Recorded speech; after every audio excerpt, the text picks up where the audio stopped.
আমাকে সবচেয়ে মুরব্বী বলে পরিচয় করে দেওয়া হলেও আমি নিজেকে কিন্তু এখনো 8টা দেশ সঙ্গে মনে করছি। আজীবন লড়াই সংগ্রামের মধ্য দিয়ে বড় হয়েছে এবং এখন লড়াই করে চলেছি।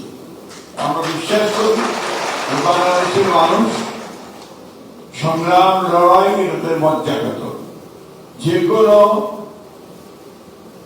বিপদে যে কোনো দুঃসময়ে সবাই এক হয়ে লড়াই করতে জানে, তার প্রমাণ জুলাই দিয়েছে। গত পরশু ইউএস বাংলাদেশ একটা বিজনেস ফোরামের সভা হচ্ছিল। সেখানে আমাদের সম্মানিত, সকলের সম্মানিত, বিশ্বের সম্মানিত প্রফেসর ইউনূস এমন কথা বলছিলেন, আমার বারবার করে মনে হচ্ছিল যে আমি এই দেশের স্বাধীনতার ঘোষক শহীদ প্রেসিডেন্ট জিয়া রহমানের কথা স্বপ্ন জিয়া রহমান দেখেছিলেন যে বাংলাদেশকে একটা গণতান্ত্রিক, একটা সমৃদ্ধ এবং দুর্নীতিমুক্ত একটি বাংলাদেশে পরিণত করবেন।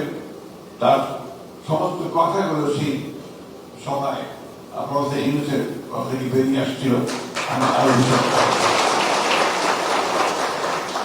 বাংলাদেশের মানুষ কিন্তু প্রতিবার লড়াই করেছে, সংগ্রাম করেছে। যেদিন থেকে একটা দুঃসহ, একটা দানবীয় একটি শাসক গোষ্ঠী বাংলাদেশের উপর চেপে বসেছে, সেদিন থেকেই বাংলাদেশের মানুষ লড়াই শুরু করেছে। আমি পার্টিকুলার কোনো পলিটিক্যাল পার্টিকে কথা বলতে চাই না, প্রায় প্রতিটি মানুষ এর বিরুদ্ধে সংগ্রাম করেছে। যেমন করেছে আপনার সেই তেঁতুলিয়ার গ্রামের মানুষ, আপনারা এইখানে এই প্রবাস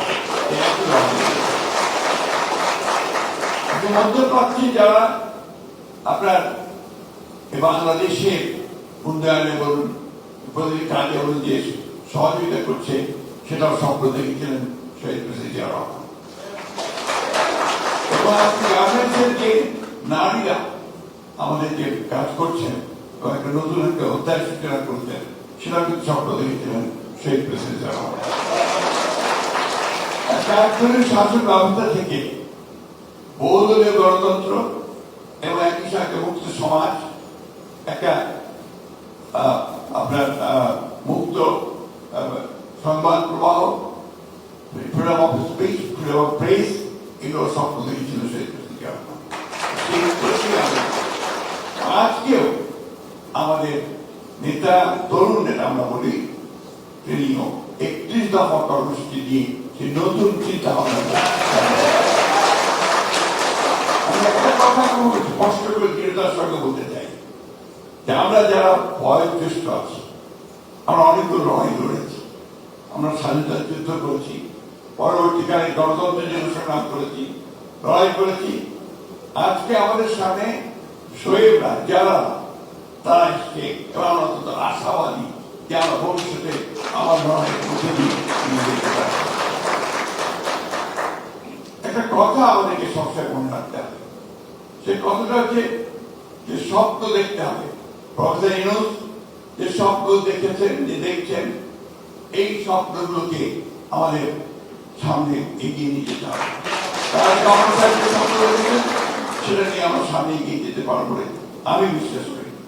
আমাদের যেটা দরকার, সবচেয়ে বেশি যেটা দরকার, যেটা পলিটিক্যাল কমিটমেন্ট, আমাদের মধ্যে সেই আস্থা দৃঢ়তা থাকতে হবে। বিগত রেজিম আমাদের আস্থা নষ্ট করে দিয়েছিল, বিগত রেজিম আমাদের ধ্বংসস্তূপে পরিণত করেছিল। আজকে যে structural change, political structural change জন্য যে কমিশন করা হয়েছে, সংস্কার কমিশন করা হয়েছে, আমরা কমিটেড যে আমরা এই সংস্কার কমিশনগুলো আমরা আমাদের অবদান রাখার চেষ্টা করছি রাজনৈতিক দল হিসেবে, এবং যতটা সম্ভব আমরা কাজ করছি। এবং এই কথা আমরা খুব স্পষ্ট করে সবার সঙ্গেই বলতে চাই, যেখানে বাংলাদেশের সবচেয়ে বেশি উপকার হবে, যেখানে বাংলাদেশি মানুষের উপকৃত হবে, সেই কাজগুলো নিঃসন্দেহে আমরা সর্বাত্মকভাবে করবো বলে আমরা কথা দিতে পারি। আমি বক্তব্য খারাপ ভাষাতে কথা বলতে পারি না, যদি কথা বেশি বলে। তো আমি সেই কথা বেশি বলতে চাই না। আমি শুধু আপনাদেরকে কথা বলতে চাই যে আমরা আধুনিক চিন্তা করি। আমাদের পরবর্তী জেনারেশন, আমাদের সামনে ছেলেরা, আমাদের মেয়েরা, তারা নিঃসন্দেহে অনেকে বেশি আধুনিক চিন্তা করে। সেটাকে ধারণ করার মতো মানসিকতা আমাদের আছে, সেটাকে গ্রহণ করার মতো সম্পূর্ণ মানসিকতা আছে।